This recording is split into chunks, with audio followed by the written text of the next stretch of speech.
cut. Welcome to the top cut. Welcome to the top cut. Welcome to the top cut. Top cut. Welcome to the top cut. Welcome to the top cut. Welcome to the top cut. Today's episode is brought to you by Gem Accessories. Gem Accessories is one of the leading accessory manufacturers within the trading card game space. Known for their deck boxes, Gem also has an amazing lineup of binders, backpacks, and more.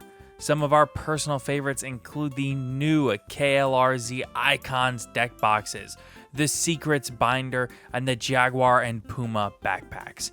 But don't just take it from us, check out some of these reviews on screen. For all these amazing products and more, be sure to check out Gem Accessories using the link in the description down below or on Twitter at XGemAccessories. Again, the description down below or on Twitter at XGemAccessories. Hello, everybody, and welcome into today's episode of the Top Cut Yu-Gi-Oh! Podcast. My name is Sunny. I'm your host. I'm here with my co-host, Caleb. Hello. And of course, we want to wish you all again a Merry Christmas and a Happy New Year this coming weekend. And of course, a happy holidays to any other various beliefs of any sort. Yeah, but whatever other holidays are still going on. right. But of course, we want to thank you all for being patient with us. Like I said, normally we record on Sundays, so we didn't record on Christmas Day. And we are undecided on the upcoming New Year's. Yeah. We don't know exactly if we're going to be recording this Sunday and having an episode next Tuesday. We haven't decided yet. Yeah. So I guess just sit back and see. We'll see what happens. Mm-hmm. But of course, we want to thank all of our wonderful sponsors, including Gem TCG, who I think if you go on and check their website, they are restocking some items that they have in stock. Awesome. Some stuff that they ordered a little bit extra of when they placed all their orders, and they are going to have a little bit of overstock on their website soon. So be sure to check out Gem TCG, and you can also find some of that on their app, the Gem Accessories app. Of course, thank you to ETB Games, as well as Millennium Threads. And of course, if you want to support the channel at no extra cost to yourself, you can check out our TCG Player and Dragon Shield affiliate links down below. Now, of course, we have to thank all of our wonderful patrons who help make this program possible. So, a huge thank you to Cam Yang, Dragon Maid Stunzeed, Kane Martin, Zyphorus, Yeet Defeat, Blackwing, Silverwind the Ascendant is the best Floodgate, Earth Machine best deck, Epi, Flipping the Table is a Floodgate. You're not wrong. Has anyone actually read Toy Vendor? HGH Cyber, I am not a man, I am not a god, I am Little Lee. I am McLincoln, Mountain Man, Oatmeal Spaghetti, Owen Alvarado, Pig, Quitting the Game is a Floodgate, Sprite Farter, Unbanned Thunder Dragon Colossus, Konami, you cowards, Unbanned number 95, Konami. Understanding and reading are two different things, Virtually Savior's World, Rogue and Tier 2 are the polite terms for bad deck, AD, Aaron Gardner, Asami, Ashlish Chaps, Bestial Pizza Hut, Cyberdank Puffer Dragon, Duty Booty, Dragon Maidenless Behavior, Udlich, the Lord of Floodgates and Monkey Brains, Fur Hire Dog Turd, Helios, Pebble Cereal, Jerry Beans, Man, Cam, the disciple of Caleb's waifu philosophy, King Henry, Old Man Red, Pin Code 143, Ray Powell, and Santa Claus. Thank you all so much for your continued support of the podcast. And if you want to get that extra episode every week where we're no longer doing the series that we were doing, we have swapped over. I think the first episode we talked about the Pokemon competitive video game scene. Yeah. Which still confuses and baffles me. And we talked about some Switch games in the most recent episode. And I think next episode we might talk about some anime, but that's to be determined because I've watched some anime, but I'm a little bit out of my depth in a lot of it. Bruh. Yeah, I know. You've watched all of it. Not all of it. A lot. Yeah, exactly. So if you're interested in that, be sure to check out the link down below to our Patreon. Now, the last thing I'm going to ask you to do before we get on into the episode is if you're on Spotify or iTunes listening to the podcast, listen, we want you to know we love you too. But if you want a little bit of a different listening experience, be sure to check out our YouTube. And listen, if you don't really want to watch on YouTube, but you still want to support us, please be sure to think about clicking that subscribe button. It the YouTube channel has been growing, and we love that. But, we want it to be the best that it can be. We've put a lot of time and effort into putting out not just podcast episodes, but we are starting to trickle out some other videos. We recently did a review of the Gemtech Jaguar backpack, which I own. And I think that it's good to have a bit of a variety on the YouTube channel. So if you're interested in some different videos from us, be sure to check those out. Also, watch them a lot because our editor puts a lot of work into those. And it would be awesome to vindicate or validate that, or whatever the word is. Is vindicate a good word for that? Vindicate. I think vindicate and validate are both equally fine in that situation. No, vindicate is not the right word. But regardless, I would like the view counts to be high on YouTube to it make bigger number better person. And it make me happy. So anyway, so we do have some new cards to talk about today. We have some more set spoilers for Cyberstorm Access. I think I think all of these cards are actually Cyberstorm Access. They should be. Ooh, I know. me. Yeah, they are. I know that the Discord server was in a bit of a hoopla, a bit of an uproar. Hoopla! I feel like that's a cry for a Pokemon. No, it's not. Oh, you just said it? Or No, is it from it's something? It's from something. An anime. No. Pokemon or an anime are my only two guesses that I would put out there for you. So I don't know. It's from SpongeBob. What? It's from SpongeBob. What episode? So it's the episode where it was like the training video for the Krusty Krab, where it was talking about how you make Krabby Patties. And he was like, man, Krabby Patties sound great. Sounds like a whole lot of hoopla to me. This little dude on the side going, hoopla! I do not remember this episode Sounds at like a all. lot of hoopla! I don't remember it at all. Well, you'll have to look up the scene. It's later. It's amazing. Hoopla! Hoopla! And he like throws a shoe at him. Yeah, well, Sounds like a lot of hoopla to me. the Discord server was in a bit of an uproar over. Normally, the sets follow this like really specific pattern on the numbering, but the way that these cards are numbered is a little bit different from the usual patterns. So, I guess we'll see kind of how this comes to fruition. But Yeah. we also have some new product specifications for the OCG's Duelist Nexus. Ooh, interesting. Right. So for those of you that don't remember or maybe missed it when we mentioned it in the last episode or the episode before, whenever we talked about it, Duelist Nexus is the first set of the new generation. So you have like we mentioned, the 5Ds era began with Duelist Genesis. Yeah. Then it was not Photon Shockwave. It was... Oh gosh, It was the one with the number with a Leviathan Dragon on the front. yeah, Leviathan Dragon. Oh, Generation Force. Yeah, Generation Force. There it is. And then of course Duelist Alliance is Pendulum, and then you get into Lynx, which might be Codebreaker. Maybe that was the name of the starter deck. I think that was the name of the starter deck. I don't remember. And then, of course, you had the newest generation, Master Rule 5, I think it is, which had a new Master Rule, but no new summoning mechanics. Correct. And this time, we haven't gotten any new summoning mechanics, but we do have a new... They are announcing the next start of whatever. Yeah, we don't know if this is like a core set. We don't know. No, it's a core set. Oh, okay. This is the first core set of the new generation, though. Okay. We have that confirmed. Okay. I mean, but then I'm like, okay, how is this going to differ from other product? How is this going to differ from Yu-Gi-Oh cards in the past? Well, Besides the numbering. Besides what? Besides the numbering. No. The numbering is for Cyberstorm Access, Oh, which is the last set of this generation. Okay. So this set is.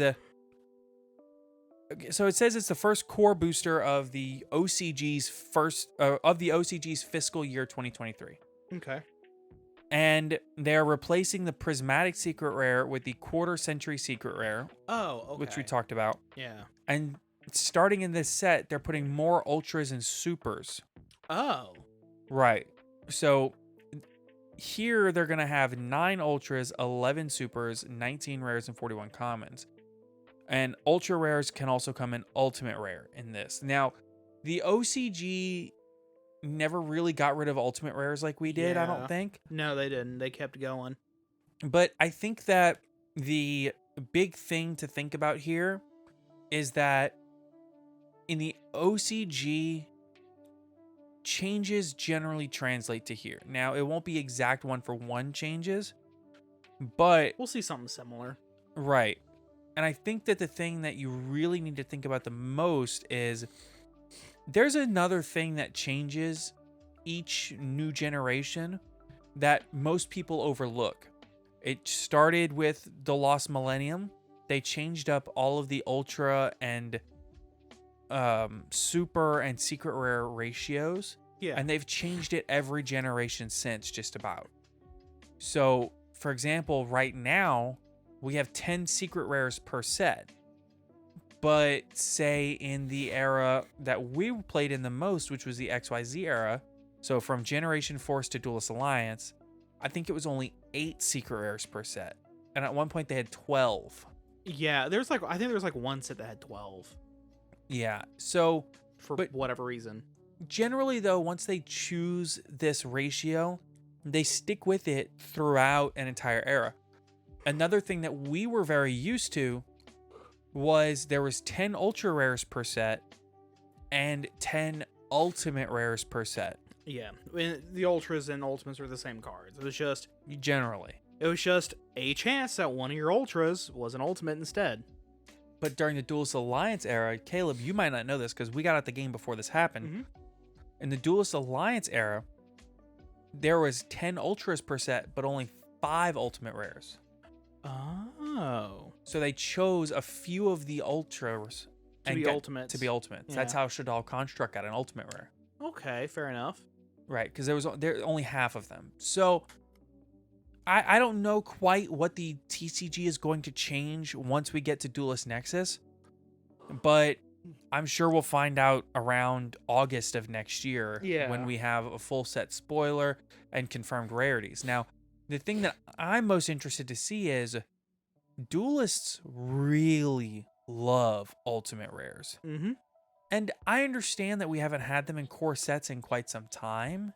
Yeah, they've pretty much been mitigated to what the OTS packs and That's it.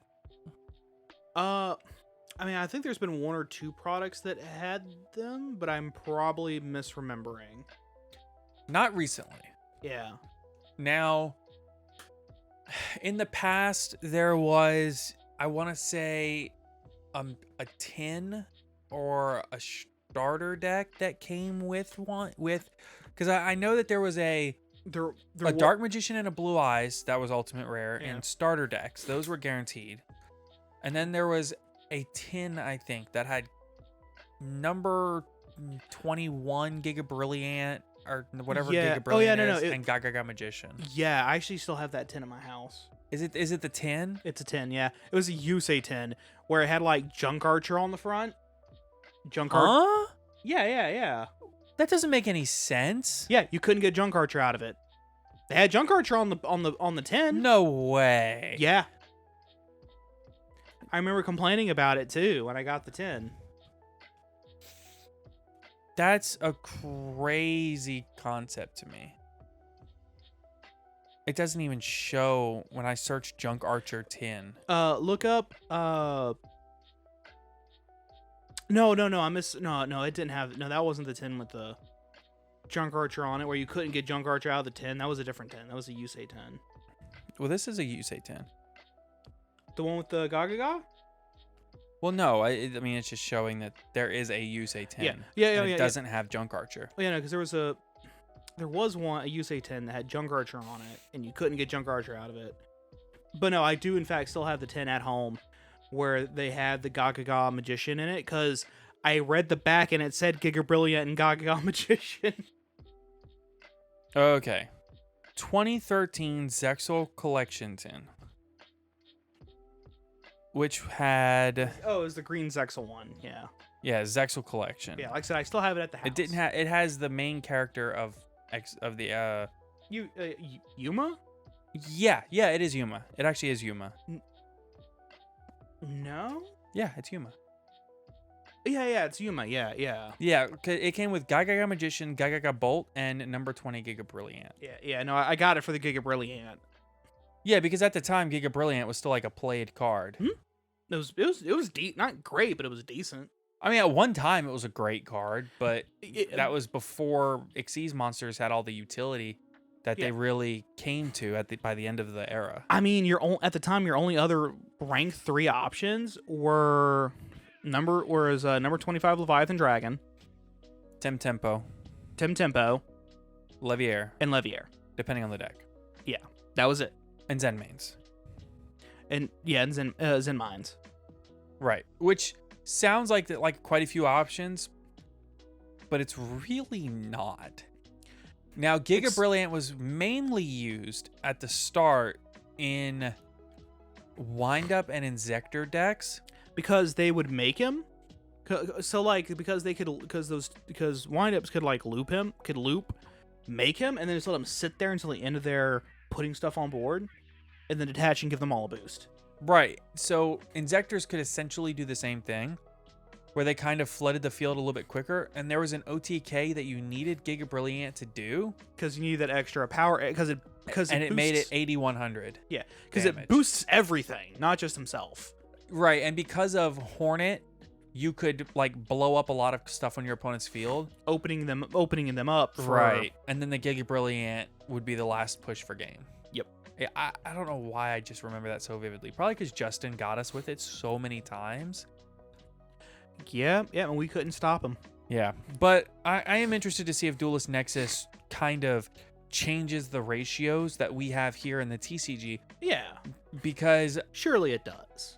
I don't mind 10 ultra rares per set, and I don't mind there being 16 supers or whatever it is. Yeah. I wouldn't mind seeing them cut back just a little, maybe 8 ultras, but I think 8 should be the number for secrets. I think 8 is a much, much better number for secret rares because... So do you know why 8 is the magic number for secret rares? No. Okay. You get 2 secret rares per box. Mm-hmm. How many boxes in a case? I actually don't know off the top of my head. Is it 6, 8, 12. 12? So if you have 2 secret rares per box, 12 boxes per case. No, I thought you were just gonna connect the dots. No. That's 24 secret rares per case. Oh, it's an exact play set of every secret rare per case. So the reason why I said it's a good one, because in binary, 8 is let's see, 1, 2 is 0, 0, 0, 1. Sure, it's one whole bit is 8. Sure. So in my binary code brain, that just rings nice. Sure, and 8 is a good... It's not a square number, but it's a good cube number. Regardless, 8 to me makes more sense because of the fact that it goes into that 24 number. Yeah, perfectly. Right, so in theory, which most of the time it doesn't actually work out. You end up getting 4 of this one, 2 of this one. But in theory, across enough cases, a vendor can pretty much guarantee a playset of every secret rare from the case. Now, with the current 10 secret rares per set, it makes it much more difficult because you only end up with around 2.4 secret rares per secret rare per case. Give or take a... So you can guarantee that you will not get a playset of every secret rare in a case, which makes prices go up. Yes, because that means that a vendor has to your value distribution is very different at that point. Yeah. And like, I mean, part of that, of course, is the vendors then have to buy more product in order to get the playsets that they pre-sold. Yes, And that is a small part of it. yeah, I mean, it plays a role because the more product vendors have to buy to fulfill their allocations, then the more that the prices go up, right? Yeah. Part of that is part of the reason why the prices go up because of that, though, is due to because they're buying so much product, having to open it themselves. There's just less product on the market for other people to purchase. Now, the other thing that it would do is you would have less garbage secret rares. True, because now they have to make them count because they're down 2 of them. Yes. So a great example is if let's just TCG player, Yu-Gi-Oh! Wow, is Amazing Defender so close that it's already on TCG player? Feels like it. I mean, it is. Yeah. Wow. Okay, the last core set was Darkwing Blast. So we just do TCG player market high to low. Of course, you have your Starlights, and then we get into the secret rares. So we have Tier Limits Rokalos. By the way, played in a Tier 0 meta deck. Uh-huh. Tier 0-ish. It's $3.50. I mean, don't they only run like 1 copy of it? Yeah, but the idea. Yeah. How about this? Googlim Spear of the Goatee. It's a 35-cent card. 35-cent secret. Right. And while What's the most valuable secret in that set? the most valuable secret in the set, Yeah. probably Bestial Lubellion without knowing. Can you filter it by secret? I don't think so. But anyway, it's Bestial Lubellion. They're like $50. Okay, fair enough. But if vendors could guarantee that they were going to pull a playset out of a case, that number could go down. Yeah, it would probably be closer to 35 or even 40. Yeah. I mean, granted, they sell ultras like Kshatriya Fenrir, which is like $65. To be fair, everyone is foaming at the mouth over Fenrir right now. And yeah, I don't know. I just don't love Fenrir as a card. I think that it has incidental synergy with certain decks, like Yeah. the Verniself decks. Yeah, but like not only that, it's people are also kind of looking at it as it's just a better Pankratops that searches itself, and I'm like, why would you need more than one Pankratops? Pankratops is a good card. Yeah, but like the biggest But the thing is, Pankratops is better because it's a quick effect. yes, but like the trade-off though being that whenever you summon the first Fenrir, it fetches another one. And sure, that's great and all. But you're never going to summon that second one. It just becomes discard fodder at best for something else. That's always been my thing. The craziest part to me is that Fenrir is the most expensive non-Starlight rare card in the set, and it is, in fact, more expensive than one of the Starlight rares. Which Starlight rare? Mitsu the Insect Ninja. Oh. They're $60. I think it's actually the cheapest Starlight rare that exists currently. Very possibly. You can actually search by Starlight. Yeah. I know at one time, Starlight Beat Cops were like $20. Beat Cop doesn't have a Starlight. Yeah, it does. No, it doesn't. No? Collector rare I'm thinking of. Yes. Yeah. I get the two mixed up. It's actually Anti-Human Intelligence Messiah, which I ranted and raved about when that card came out. It's a I good still card. say it'll have its place one day. Yeah, it's a good card. It just doesn't have a place.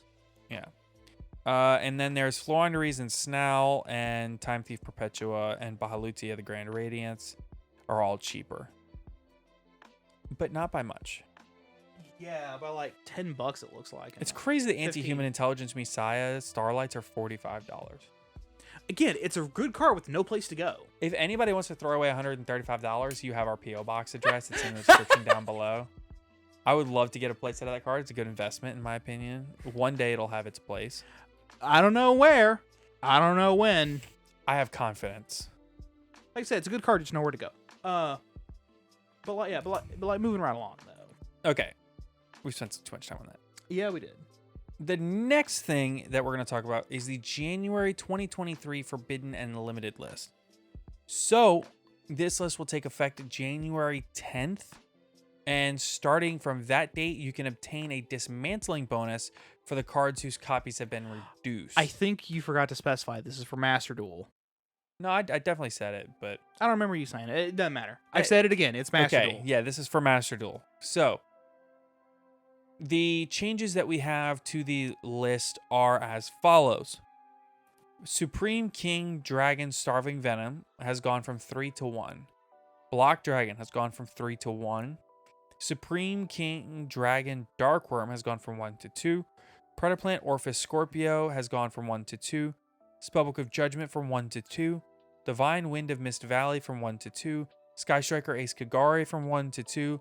Pot of Duality from 3 to 2. Alubra Jester of Despia from 3 to 2. Card of Demise from 3 to 2. ABC Dragon Buster from 2 to 3. And Wind Up Carrier Zenmaity from 2 to 3. What about this scares you the most? Because there's a couple cards on here that scare me that they're going to 2. Or to 3. Pot of Duality? Yeah, Fluunderies is a problem. But of all things, they hit Pot of Duality? Yeah, it's actually played in like a number of like degenerate strategies. And it's a slight consistency hit. I mean, Desires is also at 2 in the TCG. It has been for 3 lists.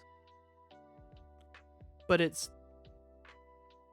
My brain cannot wrap around Pot of Duality, though. Like, none of this is scary because my brain is so hyper-focused in on Pot of Duality to 2? Yeah, it's a weird one, I'll be honest. So, the things that scare me about this list... Black Dragon to 1 is very good. Adamancipator has been a problem since the game's release. And I'm cool with Black Dragon. Now, I'm not sure about Supreme King Dragon Starving Venom or Supreme King Dragon Darkworm. I don't know why those are being moved around on the list. I don't actually know Specifics on why they've been a problem. 2 Dark Pendulum monsters is kind of a weird thing to hit. Yeah, but I don't know. Maybe Pendulum is a problem. I don't know. Spellbook of Judgment, though. To 1, okay, sure. To 2, that's poking at critical mass. Yeah. Especially because I think all the other spellbook cards are unlimited. They are. Yeah. And so is Jowgen. So they just made it easier to just pump out a Jowgen and pass. So yeah. Sky Striker Ace Kagari at 2 is kind of stinky poo poo. Again, because it's critical mass. I mean, what's Engage at? 2. Yeah, 2 Kagari, 2 Engage. That sounds rough. You can either have 3 Kagari, 1 Engage, or you can have 1 Kagari or 1, maybe 2 Engage. Yeah. If you want more than 1 Engage, you can only have 1 in Kagari. Granted, Sky Striker is a rogue strategy in Master Duel, and this is a buff. Maybe that's why. It's because it's a rogue strategy. They don't feel like in Master Duel it'll really matter. I really think you need 2 Kagari for Sky Strikers to be effective, though. Yeah, with the multiple engages, anyway. No, I think that in the current TCG... Oh. Even right now. I thought we were still talking about Master Duel. Well, I mean, just like in general, the Sky Striker strategy. I think that with Kagari at 1, you could have 3 Engage. And I don't think that the deck is as much of a threat as it is with 3 Kagari, 1 Engage. I think Kagari is one of the most integral pieces of that strategy. Fair enough. So, I Wind Up Carrier Zenmaity to 3. And they still allow Hunters. No, Hunter's banned. Oh, Hunter is banned. Oh, I'm fine with that then. Yeah, I always say that, like, oh, Zenmaity could come to 3, no problem. Hunter's banned. But now that you're seeing it in Master Duel, you're like, I was joking about that. Well, it's not that I was joking. It's that Wind Up Carrier Zenmaity is one heck of a card. Yeah. I mean, it means the wind-up loop is live, but it doesn't hand loop you. So, here's the thing. Mhm. We had a post recently on our Twitter account. And I asked, what are some of the most devastating 2-card combos in Yu-Gi-Oh's history? Yeah, I remember you posting that. I don't remember any of the responses. One of the most common and liked responses, Magician Shark. Yeah. People still fear Magician Shark, just like people still feared what Rescue Rabbit Tour Guide was doing. To be fair, anytime I hear Magician Shark, my immediate response has always been, "Oh God, my hand." Yeah, or okay, let's go to game 2. Yeah, but let's go to game 2 because I don't feel like having my hand ripped. Well, it was actually strategic to go to game 2 there. Well, yeah, because then you have more time to try and make it clap back. Well, not just that, but it gave your opponent less information. Yeah. Oh yeah. But like I said, like again though, it was oh no, Magician Shark. There goes my hand. Right. But Yeah, there's no hunter, so I don't know. it's an engine that goes and goes and goes and goes and goes. Where it can go, maybe a Fornegate Appaloosa. Oh, it can go way farther than a Fornegate definitely. Appaloosa because it can Saryuja Skull Dread loop. Yeah. I'm using a Saryuja as material for another Saryuja. Well, yeah, so you can... That part always baffles me about Link monsters, is using a Link monster as material to make another copy of itself. So the thing you have to remember is because of... So, let me look up Saryuja. Yeah, go for it. Yeah, because he like draws 2, discards 1, I think? No. I cannot believe I spelled Saryuja right on the first try. I know, right? Oh. Yeah, like I actually utilized it in one of my decks before because it was cheap and I didn't have anything better. It was 3,000 attack. Yeah, it was 3,000 attack Link 4. Or 2,800. So it says when it's Link summoned, you can draw 4 cards and place 3 cards from the hand on the bottom of your deck. But that was for what? 4 materials? Yes. Yeah. Just allowing you to filter through your deck, though. Yeah, it's powerful. Right, and in theory, you can play like things like Pot of Avarice to keep your loop going. Yeah, now, like another key thing about that though is a lot of the decks that, like, whenever I was running Saryuja, I was running a deck that could not make it with 4 materials. Yeah. So, Wind Up can easily do it. So. Yeah, Wind Up is. Yeah, on top of the 4 materials. Yeah, actually, I wouldn't be surprised if a good enough Wind Up player with the right build could probably make a Saryuja Skull Dread for 4, and use its effect, keep going, and then make, using that first Saryuja Skull Dread as one of the materials, make a second one. So I just made an interesting discovery on the Yu-Gi-Oh database page. What's that? They added a new link to the card page. Oh, what link? FAQs related to this card. Mm-hmm. That sounds an awful lot like a official rulings page to me. To Saryuja Skull Dread? Yeah, but if you click on it, it brings you to a dead link. Or it's... Hold on, let me take a look at the URL. It's not a dead link, but it just reroutes you to the card database. Oh, so it's a private link. Interesting. That's fascinating. So maybe they'll be giving us like some actual official rulings on some of this crazy stuff.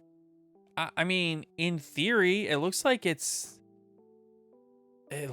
for every card. Ooh, getting this live, folks. Okay, so I don't know if this means anything. Probably not. I don't know if it's going to be relevant or not. I hope it does. That'd be cool. But it's very interesting that they have an FAQs page per card. Yeah. Anyway, so that's the Master Duel Forbidden Limited list. I think it's probably a fine list. I like what Master Duel is doing, where they're doing a new list like every 5 or 6 weeks. Yeah, and they're kind of cultivating their own separate meta from the TCG and the OCG. Which is fine. I like it. I do agree with MBT though, as I usually do, because honestly, I believe that he's right on most things. My brain auto-filled that information with because you're a shill. I mean, also, yes. But I enjoy his content, and I believe that he's right on a lot of things, such as The Master Duel meta is extremely unsolved. Mhm. I think windups are actually a pretty good deck. And nobody's playing them because they weren't good they haven't been good in the TCG in the last like year or two. Yeah. So people are like, why bother? It's kind of crazy to me how much people just like everybody says like, oh yeah, Sword Soul's the best deck. Why? Is it though? Why is it the best deck? They have a completely different ban list on Master Duel, so the meta is going to be completely different. The Sword Soul is the best deck in Master Duel because it was good in the TCG and people say it's the best deck. Yeah.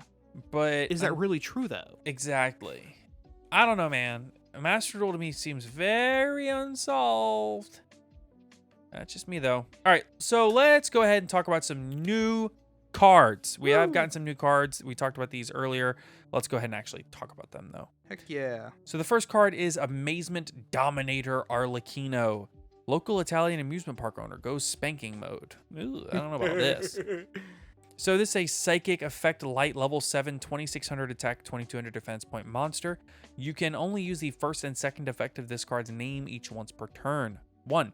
If you control an Amazement monster, you can special summon this card from your hand. Then you can add 1 Amazement Family Faces from your deck to or graveyard to your hand. 2. During your opponent's turn, quick effect, you can target 1 other effect monster on the field. Shuffle this card into the deck, and if you do, special summon 1 Amazement Administrator Arlecchino from your deck, then change the targeted monster's attack to 0. I mean, that's fairly solid actually, but not anything like spectacular. Yeah, it's probably got something to do with the way you can do chain links with your trap cards. Yeah, it's got to be. So, but I don't know enough about the Amazement archetype to be able to sit here and tell you whether or not it's good. Yeah. All right. So next up, we have the Numeralias. All right. Yep. Let's see. I'll start with this one. We have Dreaming Numeralia, a level 1 light fairy special summon effect monster. She's a pendulum, 0 attack, 1500 defense, pendulum scale of 8, pendulum effect. 1. Once per turn, you can place a Numeralia continuous spell card from your deck or graveyard face up on your field. And if you do, add this card to your extra deck face up. You cannot special summon Dreaming Numeralia the turn you activate this effect. Monster effect. Cannot be normal summoned or set. Must be special summoned from your face up extra deck by having no cards in your extra deck other than Dreaming Numeralia. Oh. You can only special summon Dreaming Numeralia once per turn this way. 1. If this card is special summoned, you can banish up to 1 card your opponent controls, and or in their graveyard face down for every 3 of your face down banished cards, then shuffle your face down banished cards into the deck equal to the number of cards banished by this effect. Wait, hold on. That was a lot of words. Okay. What? Whenever she gets special summoned, you count the number of face down banished cards you have. Okay. Banish that many of your opponent's monsters up to that number, Sure. and then however many you banish, you shuffle that many of your face down banished cards back into your deck. So if you have 5 and your opponent only has 3 cards, you banish those 3 and shuffle back 3. Interesting. So, And you also can't have an extra deck with this deck, apparently. that's interesting. It is. Wait until you read the rest of the cards, 'cause I've already read these. Okay. Next we have Numeralia's Dream Defender O'Reillier. O'Reillier. It's a kind of pillow. Auto parts. Yeah. Ow! But an Aurelier, I think is how you pronounce it, actually, is a French pillow. O'Reillier. Aurelier. O'Reillier. I don't speak French. All I know is I buy all my parts from O'Reilly's, and that's how they spell it, so that's what I'm going with. Level 10 Light Beast Effect Monster, 2500 attack, 2000 defense. You can only special summon with the first effect of this card's name once per turn. You can only use the second effect of this card's name once per turn. 1. If you have a face-up Pendulum monster in your extra deck, you can special summon this card from your hand. 2. If you have a face-up Dreaming Numeralia in your extra deck, quick effect, you can banish 1 face-down card from your extra deck face down. This card gains 500 attack for each monster your opponent currently controls until the end of this turn. Oh! Okay. So you can use this to banish cards out of your extra deck. Yep. Okay. But you can also use stuff like Pot of Extravagance and Pot of Desires to do that. Oh. Not Desires. Pot of Prosperity to also banish them face down. That makes sense. And then use her effect to put them back. Yeah. Next up, we have Numeralia's Dream Defender Couette. It is a French duvet, a soft quilt. Duvet, thank you. Soft quilt filled with down, feathers, or a synthetic fiber used instead of an upper sheet and blankets. We have a duvet. They're amazing. Level 10, light beast effect monster, 2,000 attack, 2,500 defense, so the inverse. You can only special summon with the first effect of this card's name once per turn. You can only use the second effect of this card's name once per turn. 1. If you have a face-up pendulum monster in your extra, you can special summon this card from your hand. 2. When your opponent activates a card or effect that targets a Numeralia card or cards you control, and you have face-up Dreaming Numeralia in your extra deck, quick effect, banish a face-down card from your extra deck, face down, negate. Okay, alright. Next we have the Sleeping Beauty Tower of Numeralia. Continuous spell card. You can only use the first effect of this card's name once per turn. 1. You can banish 2 face-down cards from your extra deck face down. Add 2 level 10 beast monsters with different names from your deck to your hand. Oh, so you just go search the big guys. Okay. Yep. You cannot special summon monsters from the extra deck the turn you activate this effect, except pendulum monsters.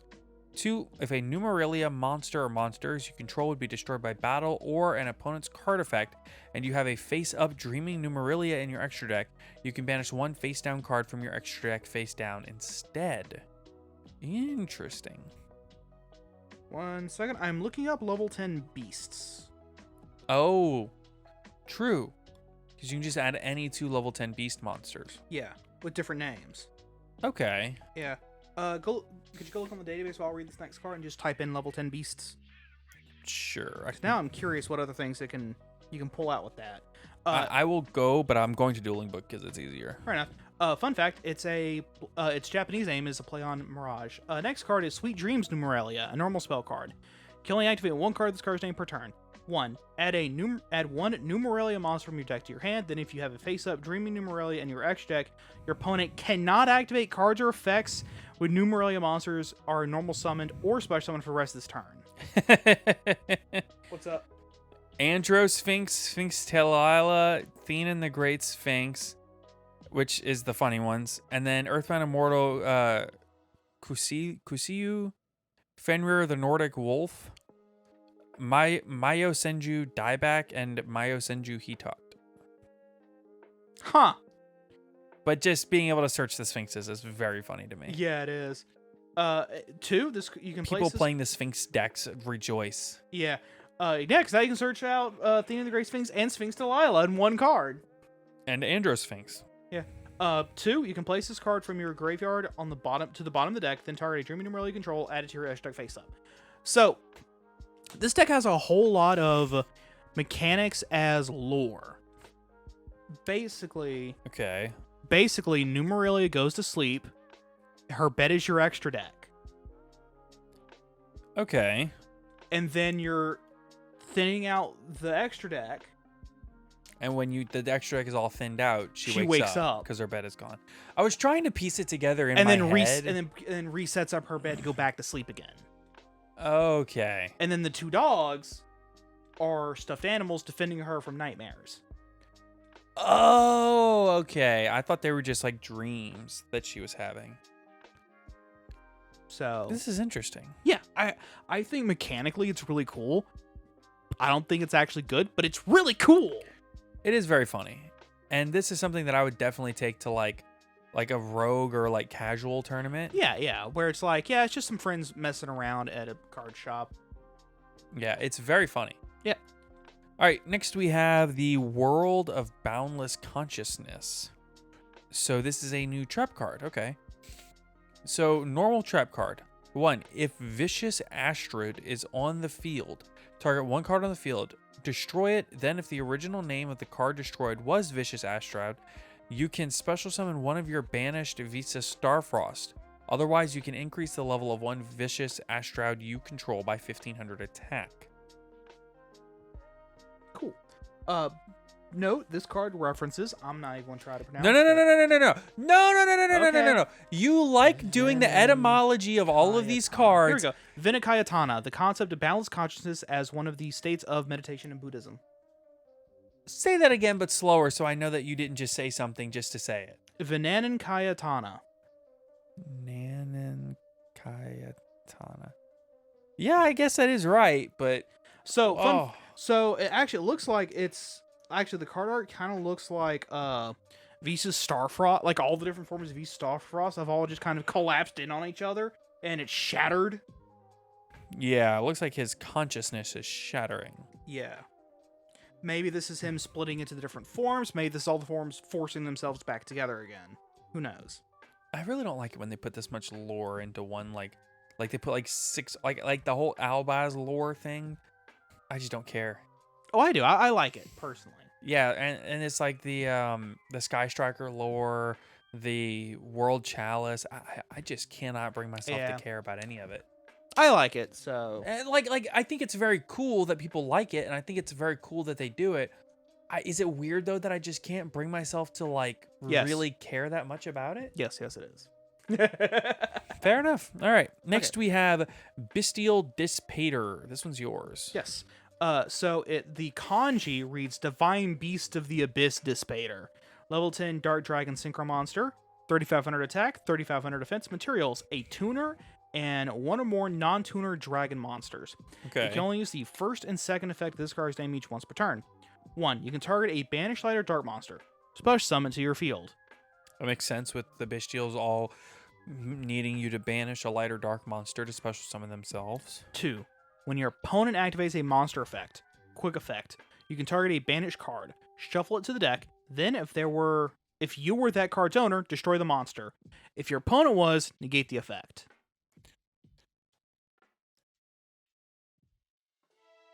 Interesting. So let's say your opponent normal summons something. Like, let's say your opponent's playing an archetype where they normal summon search special because they control that first one. Right. You can, if you have this guy on board, you can then go, okay, cool, I'll shuffle back one of your banished, negate, or shuffle back one of my banished, pop it. Right. That's a very, very interesting card. Note, Dispater is another name for Pluto, the Roman god of the underworld, with dis associated with the aspects of fertile land and mineral wealth, which ultimately got him associated with Pluto and Orcus. Orcus? Orcus, yes. What is Orcus? It's another god. Thanks. That's real helpful. Okay, so in this context, I'm not entirely sure, because the Orcus I'm familiar with is the god of undeath from Dungeons and Dragons. Orcus was a god of the underworld and punisher of broken oaths in Etruscan and Roman mythology. Ah, fair enough. These are all, of course, ultimately the Roman equivalent of the Greek god Hades, Lord of the Underworld, god of the dead. How you doing? Oh, what's funny is The dead and all precious jewels and metals. His name means wealthy father or divine father. so Orcus was a god of the underworld, punisher of broken oaths in Etruscan and Roman mythology. As with Hades, the name of the god was also used for the underworld itself. In the later tradition, he was also conflated with Dispater. Interesting.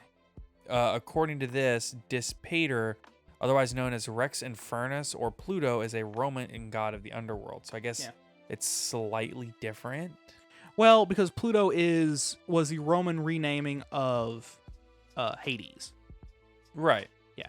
Because, fun fact, the Romans were bad at coming up with gods, so they just went, hey, the Greeks had cool gods, let's just, make them Roman. Or the gods themselves moved with the Western culture and adopted a Roman visage. They didn't change how they looked at all. They changed the names. They changed their outfits slightly. That's how they look. Yeah, they ever so slightly changed what they were actually the god of. It really depends on the individuals that you're talking about, though. in the changing what their Listen, I've been listening to domains a are. lot of Percy Jackson and the Olympians lately. Oh my god, they changed so much for Percy Jackson. Yeah, okay, yes, but a However- lot of the stories Yeah. and a lot of the myths are very incomplete. Yeah. So to make a full universe out of it, you kind of have to take a little bit of. Oh yeah, and change some things so that way creative everything. freedom. Yeah, so everything fits together. That kind of thing. I finished the entire original series last week, and I started on the second series in the universe this week. Yeah. I will say this about Percy Jackson though: the way the guy did it, all the changes. I think that all of the changes he had made were all incredibly well thought out. I would agree with that. like he put in a lot of work. And I don't think you're gonna upset any ancient Greeks by saying it was oh no, like bad. Hellenism is still a thing. What? Hellenism is still a thing, dude. People still worship like Zeus and stuff to this day. I guess I guess I Yes, shouldn't be surprised. they were kind of upset over Percy Jackson. He wrote a letter apologizing about it What? because he didn't know that they no still way. because he didn't know they still existed. No way. No way. No way. That's crazy. That's actually insane to me. Again, because he didn't know that Hellenism was still a religion. I bet none of you knew Hellenism was still a religion. Wow. Rick Riordan on Twitter. Interesting article. When I began Percy Jackson, I was woefully ignorant of modern Hellenism and made some dismissive comments about the idea of worshipping ancient Greek gods today. Comments I'm sorry for now. Be spiritual however you choose. I'll be danged. Yep. That's... You learn something new every day. Wow. Yeah, you really do. You really do. Hellenism, by the way, is the name of the religion where you worship like Zeus and Poseidon and all them. I didn't know that either. Named for Helen of Troy. Interesting. Considering... I mean, was Helen Roman, though? uh, Okay. She was Trojan, but like, No, was that more in Greek times or Roman? yeah, that was times? Greek.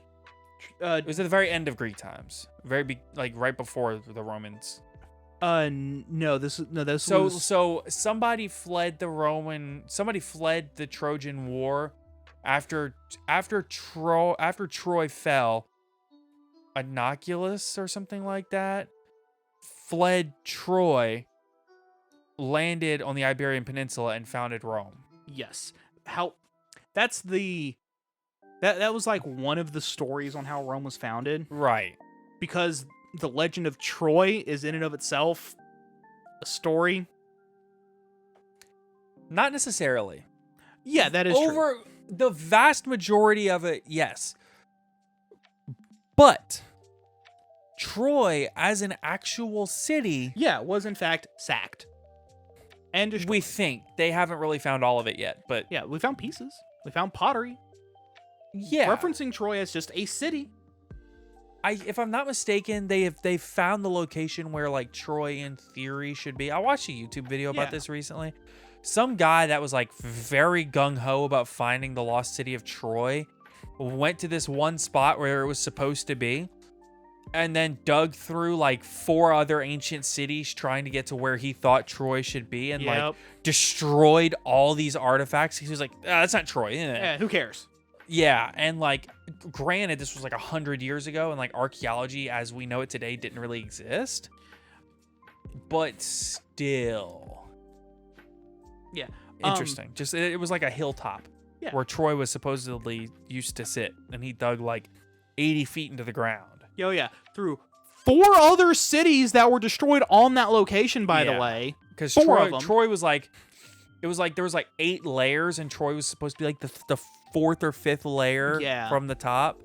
So it was just, it's a wild video. If I can find it, we'll put it in the description or Yeah. something.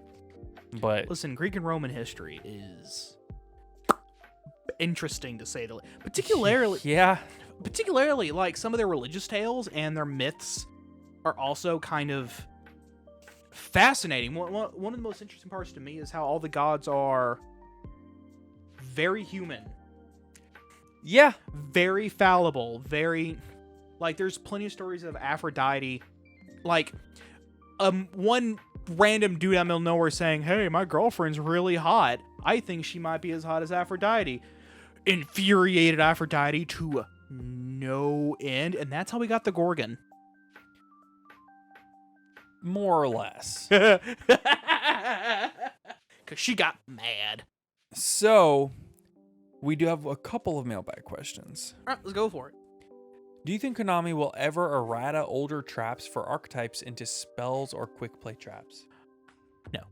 Yeah, I don't think that they would go so far as to change the actual what kind of card it is. No. They would change individual text, but they're not going to go full Pokemon. Well, no. I could see them turning No. like... Hold on. I could see them turning like Fiendish Chain into like maybe Hellish Chain, and it's a quick play spell. But that's not an errata. Yeah. That's a revamp. Yeah, that's a retrain. But no, Yeah. they would never like just trip errata a card like that. Hey, how far have you gotten in One Piece, by the way? We're still in. We haven't watched it in a while. We're still in the middle of Dressrosa. Okay. Next question. Can Sunny go an entire episode without referencing a certain anime involving pirates with a stretchy main character? He almost did. No, I can't. He almost did though. One Piece is bae, and if Mana Moon makes that One Piece deck box, I need it. All right. Well, now that we've established that and gotten that out of the way, we want to thank you all so much for listening to today's episode. If you want to ask your mailbag questions, be sure to join our Discord server. There's a link in the description down below. And of course, like I said before, if you want to support us through various different ways, we have affiliate links down below. We have what's that word for people that support us but not on Patreon, on like when a company supports us? Sponsors. We have sponsors. So I forgot the word. If you are interested in any of our sponsors, check out their links down below. And like I said, our Patreon, where you can get an extra episode every week. And of course, thank you for listening to today's episode of the podcast. So until next week, either Tuesday or Friday, we're not really sure which yet, but at some point next week, have a great week, everybody. Take care, everybody.